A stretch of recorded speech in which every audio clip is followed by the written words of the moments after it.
मानोरा चोरी प्रकरणात वाशिम गुन्हे शाखेने महिलेला मुद्देमालासह केली अटक। वाशिम जिल्ह्यातील मानोरा येथील चुन्नू मुन्नू कापड दुकान खरेदी करण्याकरिता सुरेखा शालिक लिंबोळे राहणार भोली तालुका मानोरा ह्या गेल्या असता एका महिलेने त्यांचे पर्समधून नगदी 44,000 व एक मोबाईल चोरून नेल्याबाबत मानोरा पोलीस स्टेशनला फिर्याद दाखल केली।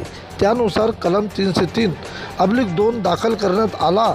सदर गुन्ह्याचा तपास गुन्हे शाखेचे पोलीस निरीक्षक प्रदीप परदेशी यांना तत्परता दाखवून घटनास्थळी भेट देऊन सदर महिलेचा शोध घेत CCTV फुटेज चेक करत सदर महिला ही वाशिमकडे येत असल्याचे समजले। वाशिम शहरातील सिव्हिल लाईन भागात दिसल्याने महिला अंमलदाराच्या मदतीने तिला मुद्देमालासह अटक करण्यात आले।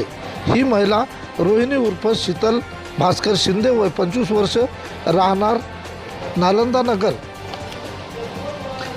वाशिम येथील असून तिच्याजवळून नगदी 44,000 व एक मोबाईल जप्त करण्यात आला।